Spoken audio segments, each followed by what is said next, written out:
Madhya Pradesh Congress committee के अध्यक्ष जीतू पटवारी ने जल संसाधन विभाग की टेंडर व्यवस्था को सीधे निशाने पर लिया।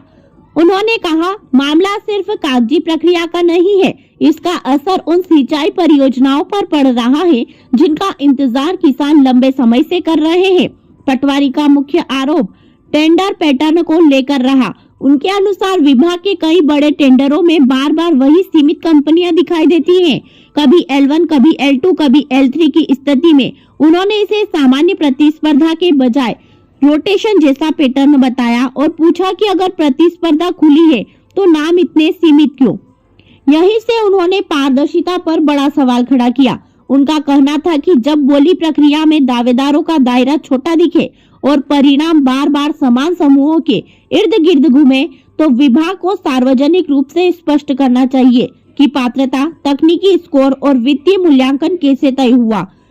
पत्रकार वार्ता में पटवारी ने कुछ सिंचाई परियोजनाओं का जिक्र करते हुए दावा किया कि तकनीकी स्तर पर गंभीर अनियमितताओं की शिकायतें सामने आई हैं।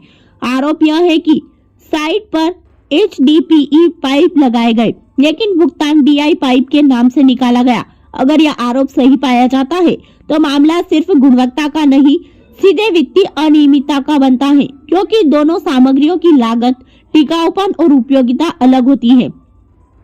उन्होंने कहा कि पाइप जैसी बुनियादी सामग्री में बदलाव का असर बाद में किसानों को भुगतना पड़ता है। योजना कागज पर पूरी दिखती है, भुगतान हो जाता है, लेकिन वितरण क्षमता और पाइपलाइन की उम्र सवालों में आ जाती है। सीधी बात, नुकसान खेत तक जाता है। कांग्रेस अध्यक्ष ने यह भी कहा कि जल संसाधन विभाग में पिछले करीब 1.5 वर्ष से बड़े टेंडर जारी नहीं किए गए, जबकि कई सिंचाई परियोजनाएं लंबित थे।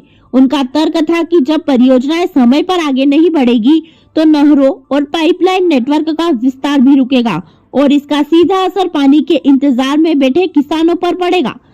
पटवारी ने बैंक गारंटी वाले मुद्दे को भी जोड़ा और कहा कि जल निगम में फर्जी बैंक गारंटी का मामला सामने आने के बाद 9 दिसंबर 2024 को इलेक्ट्रॉनिक बैंक गारंटी लागू करने का आदेश जारी हुआ था, लेकिन उनके अनुसार जल संसाधन विभाग और NVDA में यह व्यवस्था अब तक लागू नहीं की गई। उन्होंने पूछा कि जब जोखिम सामने आ चुका है तो दोनों विभाग अभी भी पुराने ढांचे पर क्यों चल रहे हैं। कांग्रेस की मांग तीनों बिंदुओं में साफ है।